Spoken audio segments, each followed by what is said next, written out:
At first glance, TikTok's renewed interest in Good Charlotte is pretty understandable. Gen Z thought the anthem went hard and the band aesthetic looked cool. But if you look a little deeper, the timing proved perfect for a pandemic era generation craving rebellion and community. Good Charlotte's defiant lyrics about rejecting conformity resonated with young people feeling trapped by lockdowns and uncertain futures. The band's theatrical angst provided an outlet for frustrations that felt uniquely relevant, while their polished production values satisfied ears accustomed to high quality streaming content. TikTok's algorithm amplified this connection, turning nostalgic millennial soundtrack moments into Gen Z anthems of resistance.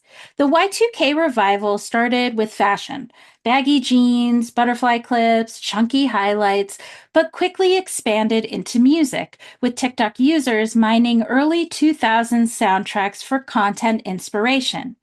Good Charlotte's look, which had once seemed manufactured, now looked authentically retro to kids who'd grown up during the Instagram perfection era. What is so cool is how the algorithm worked in Good Charlotte's favor. TikTok's recommendation system doesn't care about critical consensus or cultural embarrassment. It just knows what keeps people watching. And as it turns out, Good Charlotte's hooks, which had been dismissed as overly commercial, were perfectly designed for the short form video format that dominates contemporary music consumption. Hot Topic found itself in the unexpected position of being a nostalgia authority rather than an embarrassing relic. The store's early 2000 merchandise, which had been gathering dust in warehouses, suddenly became highly sought after vintage pieces. Kids who'd never experienced mall culture were romanticizing it through TikTok videos, creating demand for real artifacts from the era. The cultural conversation around Good Charlotte has undergone a complete transformation. Instead of being dismissed as corporate punk, they're now celebrated as pioneering representatives of an important musical moment. Music critics, who once ignored or derided them, are writing think pieces about their influence on contemporary pop punk revival bands. Hot Topic's reputation has similarly been rehabilitated. Instead of being seen as the destroyer of alternative culture, they are increasingly viewed as democratizing pioneers who understood youth culture better than anyone else in retail. The store's role in providing alternative identity access to kids in cultural deserts is now recognized as completely progressive rather than exploitative. This perception shift reflects broader changes in how we understand authenticity and commercialization. Gen Z seems less concerned with purity tests and more interested in whether something serves a real need. And from this perspective, Good Charlotte and Hot Topic's mall punk era looks like successful community building rather than cultural manipulation. The band's current identity as elder statesmen rather than teenage rebels also helps their rehabilitation. Joel and Benji Madden in their 40s talking about fatherhood and business ventures carry more gravitas than their 20 something selves ever did. Their evolution from bratty upstarts to respected industry figures makes the original message seem more substantial in retrospect. Good Charlotte's 2025 album, Motel du Cap, arrives at the perfect moment to capitalize on this cultural rehabilitation while proving their continued relevance. Early singles like Rejects and Stepper suggest they found a way to honor their mall punk legacy while reflecting on their growth as artists and people. The music sounds unmistakably like Good Charlotte, but with the depth and sophistication that comes from 2 decades of experience.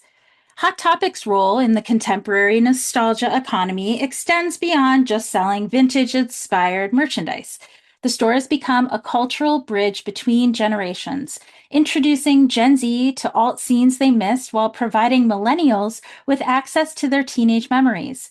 It's retail therapy that operates on multiple levels simultaneously.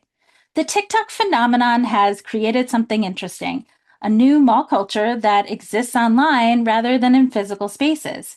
When people ask, where did you get that? The answer is increasingly TikTok shop or Instagram's retail integration. But Hot Topic's advantage is that they understand the psychology behind the desire for alternative identity expression, even when the platforms change.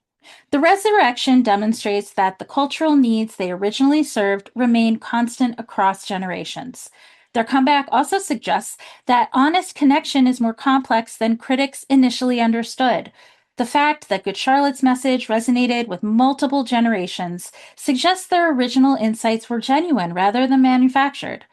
The timing with current events matters too. Gen Z faces economic uncertainty that mirrors what Good Charlotte was singing about in 2002.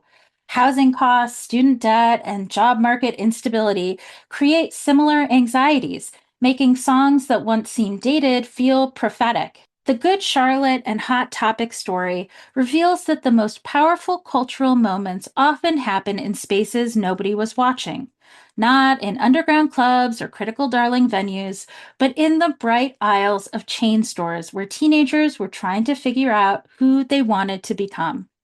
They created something unprecedented, obtainable, rebellious movements that remained rooted in experience. Their model proved that serving forgotten teens doesn't require underground purity. Sometimes it requires meeting people where they are, with tools they can actually access. Their resurrection through Gen Z's algorithm driven discovery validates their original insight. Teen alienation and the hunger for rebellious self expression persist across generations. Sure, the platforms change, but the fundamental need for community and belonging remains constant. As both find new relevance in the digital age, they demonstrate that culture gets made wherever teens gather to figure out who they are. And sometimes the most unexpected places produce the most lasting communities. What we've learned about Good Charlotte and Hot Topics' cultural moment is that accessibility and authenticity aren't mutually exclusive. They created an ecosystem where alternative identity felt both achievable and meaningful for teenagers who'd been left behind by mainstream culture. Their story demonstrates that the platforms change, but the needs remain the same. Whether it's the bright retail aisles or TikTok feeds, young people will always seek spaces where subcultural entry points feel possible and community feels accessible.